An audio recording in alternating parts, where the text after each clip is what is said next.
Grabe naman to. Hanggang dito ba naman? Wala na tayo sa Amerika, dear.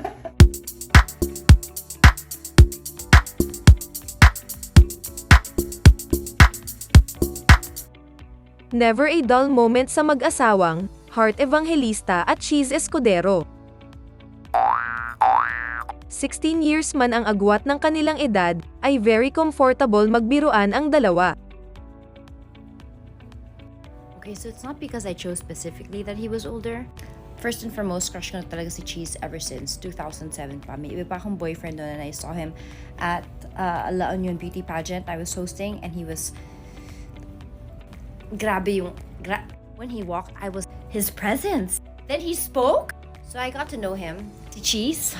So then going back to my story, hindi ko siya nakalimutan and I was introduced to him. And in the beginning, parang hindi niya ako bet. He was just being very nonchalant and pa-chill, ganyan. We spoke and spoke. We really got to know each other and I thought he was just gonna be a friend. The first time I met him, or I saw him actually, he was just wearing chanelas shorts in a restaurant. And ako super ayos na ayos. But that was like before we officially met. So then I got to know him and he was more than what I imagined him to be because I thought he was, like... Yeah, and he was just the way... How you see him on our adulting videos, that's exactly how he was in real life. So I really like that. And, I've been in showbiz for a really long time and I met a lot of wonderful people, but I also met a lot of... So I just thought that he had this sort of gravitas and like something about him that he was so dignified and so calm, and he was like an encyclopedia. But he was nice, he was smart, he was so romantic eventually. And I just, I always thought that, again, going back to meeting great people in showbiz or kind ones, but I just met somebody greater than all of them. And I felt that I think this time around I should fight for him. Although nung nagkagulo ng lahat, my parents went out on this beautiful press con that they had. My goodness, I broke up with him. Sabi ko, cool down na muna tayo because I'm a curse to everybody that I'm with. Surprisingly, he did something that I wouldn't imagine, especially it was election time and people were telling him, break up na, it's not good for you, blah, blah, blah. Yeah, he fought for me. It was the first time anyone did that for me and he wanted me to be in his life no matter what. Kahit mahirap, okay lang. And grabe. Wala na lahat, wag lang ako. Ayon nga kay Heart, ay hinahayan siya ni Chiz to do on her own. At all support si Chiz sa kanya. At ganun din si Heart kay Chiz. Kaya naman all things well ang kanilang pagsasama. I'm gonna ask you a question. Do your dad and I fight? Do we fight? I don't know. Do we fight? Your dad and I, do we fight? Of course we do. Para pag nagbate, may gigil. How do we deal with it? Breaking up is never an option. It should never be an option. It's not on the table. And the lesson that we would like to impart with all of you, if you're fighting a lot, Pag hindi na kayo nag-aaway, ibig sabihin wala nang pagmamahal.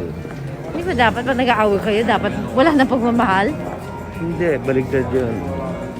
Kung hindi mo na inaaway, wala ka nang pakialam. I guess it's really more of, if the person is toxic though, then you could say goodbye. But if you guys are discussing, it's actually kind of part of getting to know each other. So basically, you fight kasi mahal yung isa't isa.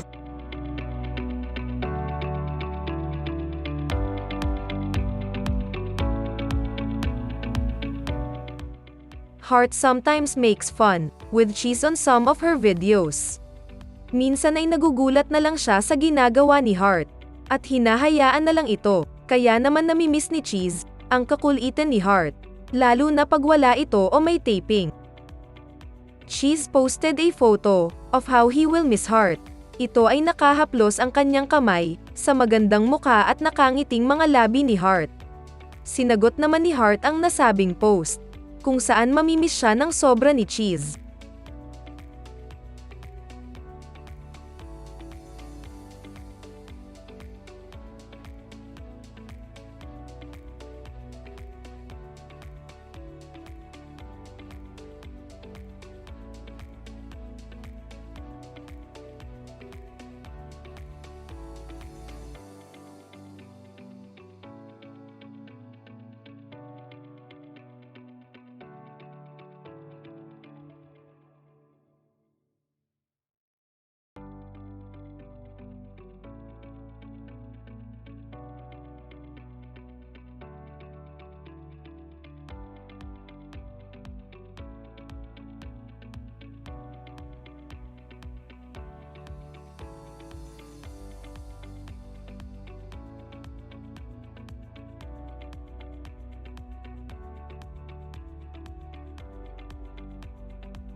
Babe, sagot.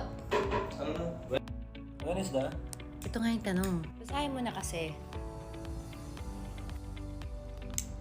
When Ayun. when is the time that you consider yourself that you're already successful in all aspects like financial, career, and Tagal. such? Taubos na yung time. Go! Sagot! When you're already content with what you have, regardless of how actually successful you are or financially stable you are compared to the people you know. Yun na yan? Oh, So, no, no. contentment. Contentment, in short. Yes, because if you always gauge yourself as being successful or financially stable compared to the richest and most successful people in the world, then you can never and will never be.